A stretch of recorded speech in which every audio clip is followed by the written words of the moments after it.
Wow, vous êtes bien obéissant. Il doit y avoir quelque chose de bon dans ce café. Bon matin à tous. Bienvenue, bienvenue. Mon nom est Tricia Williams. Je suis directrice d'évaluation de la recherche et mobilisation des connaissances au Centre des compétences futures. Je n'ai pas fait ce titre aussi long, mais je suis bien content d'être ici avec vous en tant que présentatrice, animatrice. Et je suis bien content de vous voir ici, bien content. Et on est donc bien content de vous accueillir. Et nous allons passer la journée ensemble, discuter de plusieurs choses. En premier lieu, j'aimerais reconnaître le territoire sur lequel nous sommes. Nous reconnaissons que le Centre des compétences futures en personne ici à Toronto et en virtuel aussi, nous avons des photos ici qui montrent tout le territoire autochtone sur lequel se trouve l'île de la Tortue. Nous sommes sur les terres traditionnelles. Plusieurs nations, les Mississauga du Crédit, les Anishinaabe, les Chippewa, les Onosi, les Wendat. Le traité 13 est couvert avec le Dish with One Spoon, One Pole Bell Covenant. Et puis, même ceux en ligne, vous pouvez reconnaître le territoire sur lequel vous êtes, qui ont été bien pris en soin par les communautés autochtones. Et j'aimerais couvrir quelques petites règles générales avant de débuter. Je crois que vous êtes bien assis, vous avez quoi boire. Et vous allez avoir des pauses aujourd'hui aussi. C'est une bonne nouvelle, non? Et nous allons avoir une pause à 10h40 et le dîner est à midi, midi de quart. Et vous allez pouvoir aller manger à l'arrière. Et nous avons un événement bilingue aujourd'hui. Nous offrons de l'interprétation simultanée en anglais et français. Alors, si vous avez vos casques d'écoute, vous pouvez aller vous pouvez aller chercher vos casques à l'entrée. Et nous aurons une rencontre en français ce matin, l'une des rencontres. Nous aurons aussi des sous-titres à l'écran. Et nous allons aussi utiliser Slido en personne et pour les gens en ligne aussi. Vous pouvez pouvoir soumettre des questions, participer. Vous allez pouvoir voir les réponses aussi. Et il y a un code QR sur vos écussons de nom et sur vos tables. Vous pouvez télécharger des différentes questions, téléverser plutôt différentes questions, commentaires sur Slido. Et on ne peut pas regarder toutes les questions.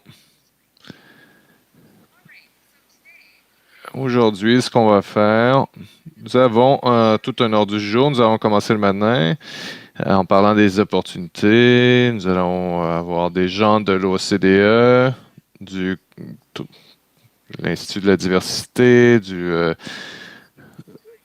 différents groupes de compétences pour pouvoir former des métiers aussi, différents secteurs de compétences dont nous avons besoin pour la société à l'avenir. Et ensuite, nous allons essayer de penser de façon plus audacieuse. On va avoir des idées vraiment provocatrices, des choses pour vraiment alimenter la discussion. Passer à l'action. On va avoir aussi deux rencontres spotlight. Donc, on a des gens qui vont nous parler de leur secteur. On aura Ivado, quelqu'un d'Ivado sur l'intelligence artificielle. Et nous aurons aussi sur l'immobilier et des pratiques novatrices. Ensuite, on va parler des deux petites cabines que nous avons à l'arrière, deux kiosques. J'espère que vous pourrez aller les voir. On va vous parler des innovations en action, différents outils que les gens peuvent utiliser. Mais je veux vous rappeler que ce n'est pas seulement ce que vous voyez. Il y a beaucoup de travail en coulisses qui est fait. Il y a beaucoup de relationnel, de réimaginer le réseau dans lequel on travaille. On en parlera plus tard dans la journée. Alors, s'il vous plaît, changez les diapos. Alors, je devrais commencer en vous donnant un petit avertissement, vous donner un peu une idée des défis dont nous allons parler. Aujourd'hui, je ne vous surprendrai pas en disant qu'il y en a beaucoup à parler des métiers, les problèmes avec les tarifs. Là, à chaque fois que vous ouvrez le journal, le Globe and Mail, notre partenaire, vous pouvez voir, on parle beaucoup du marché du travail, tous les changements à venir. Le chômage est à 7% environ. On peut voir aussi certains emplois qui pourraient cesser. On essaie de comprendre le marché de l'emploi. On s'inquiète aussi pour le taux de chômage des jeunes et toutes les pressions aussi sur le dans le domaine de la santé. Il y a des gens qui ont les expériences dans les gens de la santé, des gens qui travaillent en première ligne, les infirmières, tous les travailleurs. Donc, les marchés de la construction aussi, les métiers, ils font du travail magnifique à essayer d'avoir plus de gens aussi dans les métiers et comment est-ce qu'ils travaillent ensemble et avec les syndicats. Et on sait que l'immigration aussi a un grand glissement et un grand changement dans nos politiques à propos des travailleurs étrangers, à propos des travailleurs temporaires étrangers, des étudiants étrangers. Et on peut maintenant leur laisser, tous ces immigrants, utiliser toutes leurs compétences. Et ensuite, quelqu'un en a parlé, on a parlé d'IA et comment est-ce qu'on peut utiliser l'IA. Est-ce que ce sera vraiment toute la magie dont on nous promet qui va permettre de régler tous les problèmes que le Canada fait face? Donc, on n'a pas à court de défis, mais ce sur quoi nous allons nous concentrer aujourd'hui, ce sont les opportunités. Donc, qu'est-ce qu'un avenir basé sur les compétences? Qu'est-ce qu'un avenir fondé sur les compétences? C'est ce à quoi le Canada essaie d'achever, construire plus de maisons et avoir une économie plus verte, augmenter la productivité et la prospérité. Notre ambition nationale dépend, moins en partie, à paver le chemin et à donner les bonnes compétences aux bonnes personnes au bon moment. Et on ne commence pas à zéro, heureusement. Il y a un bon momentum dans tous les secteurs, à travers les régions, et on en a besoin pour soutenir les gens, surtout les jeunes qui font face à tout plein de barrières, reconnaissance d'acquis. Et on fait du bon progrès aussi pour différents parcours d'apprentissage. Et en ce moment de transformation, notre prospérité dépend, au moins en partie, de notre habileté à innover, à adapter, à travailler ensemble. À travers le pays, nous sommes dans un écosystème de compétences et je suis bien contente que tous ces écosystèmes puissent se rejoindre ici et en ligne. Et c'est un écosystème qui connecte les idées, les preuves et nous avons aussi tourné des innovations pour les opportunités pour toutes les communautés et c'est comme ça qu'on bâtit notre force de travail et une nation résiliente et prête pour l'avenir. Et je vais m'arrêter ici et inviter Rob Fleming qui va nous donner un mot de l'ouverture. Donc, Rob Fleming a été ancien député à l'Assemblée législative de la Colombie-Britannique. Il était ministre des Transports et de l'Infrastructure. Oui, viens ici, Rob. Inquiète-toi pas, je vais te laisser ouvrir la série de la conférence. Merci. Merci, Trish. Merci pour l'invitation aussi. Je suis bien content d'être ici avec tout le monde. On va pouvoir discuter d'un avenir fondé sur les compétences, assurer la prospérité du Canada. Comme ça a été dit hier, j'ai été ministre des Transports et de l'Infrastructure en Colombie-Britannique, à une époque où il y avait des surplus et des budgets équilibrés et tout ça. Mais j'ai quitté la politique récemment et la vie est bonne. Mais ces genres d'enjeux de politique publique viennent encore me chercher. Tous nous sommes ici motivés pour trouver des réponses et on est bien content d'avoir votre temps ici pour se réunir. Nous avons un super beau groupe, comme Tricia l'a dit. Nous avons une journée très chargée. Nous avons des conférenciers de haute valeur qui seront avec nous. Nous avons parlé des entreprises, des données, comment est-ce que le Canada se débrouille à l'international. On va échanger des idées aussi sur comment est-ce que le Canada peut avoir une force de travail plus basée sur les compétences. pour être un pays plus prospère. Ici, dans la salle, nous avons des experts, des leaders de plusieurs secteurs, plusieurs industries, le monde du travail, du secteur de la fonction publique aussi, et représentants de chaque région du Canada. J'ai eu des gens j'ai soupé hier avec des gens des Maritimes, des gens de l'Ontario. Et si notre objectif, c'est aujourd'hui, avant d'atteindre la fin de cette rencontre, c'est un peu de tous les défis aussi. Les Blue Jays, c'est la même chose qui fait face aux Blue Jays. On doit aller chercher des victoires. On a eu la discussion aujourd'hui dans un monde en changement et imprévisible, on va en parler, mais des transformations massives technologiques qui affectent toute notre société et le monde du travail. Nous avons des grands changements démographiques aussi, avec une population vieillissante, un pivot important dans la politique d'immigration et des incertitudes aussi sur les problèmes que nous avons avec les tarifs avec les États-Unis. Et nous parlons aujourd'hui quand nos institutions traditionnelles de formation, de métier ont leurs propres défis aussi.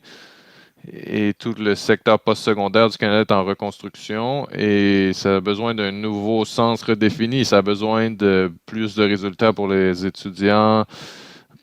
Un rôle à fournir, à promouvoir le consensus canadien. Et nous avons besoin de changements créatifs aussi dans les programmes existants, avec la vitesse aussi, tous les changements que nous avons vus depuis la COVID-19.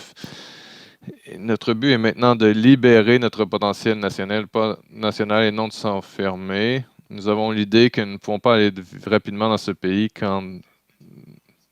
et on ne commence pas de zéro. On a déjà un bon écosystème de formation de compétences. Et ça produit déjà des histoires à succès en se concentrant sur les problèmes que nous connaissons et en les réglant. Les gens qui mènent plus d'innovation dans notre société. Et malgré nos forces, on sait que le Canada continue de traîner de la patte sur certains éléments. Et nous allons en parler aujourd'hui pour nous préparer pour l'avenir. Nous avons parlé hier au FSC, au CCF, à la table de travail pour s'assurer que personne ne soit laissé derrière et pour s'assurer que nous soyons une société résiliente, que ce soit des travailleurs qui rentrent dans le monde du travail ou qui y retournent.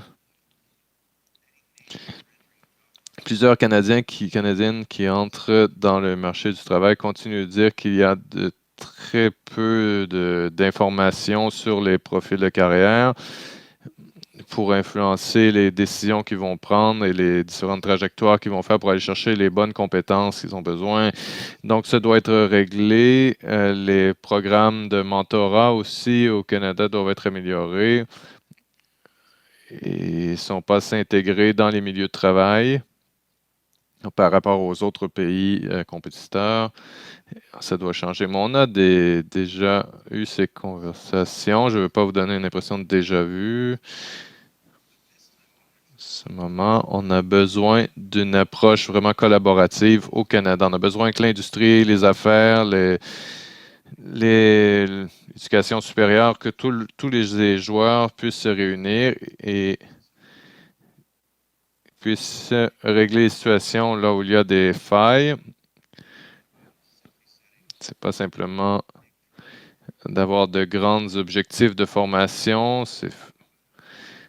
les gens de mon propre gouvernement, ça n'a pas toujours été couronné de succès, parce que ça devrait être appuyé par les changements fondamentaux qu'on a besoin dans notre système d'évaluation des compétences, des métiers. Je voudrais aussi remercier ceux qui sont en fonction publique.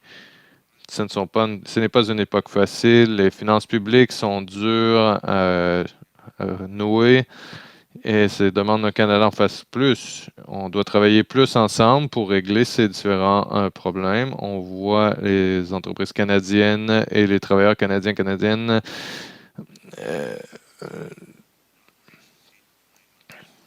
il y a eu 9 mois, le commerce canadien a changé significativement. On s'en rappelle, les exports en Angleterre ont augmenté. On a vu un accroissement avec les partenaires en Amérique du Sud aussi.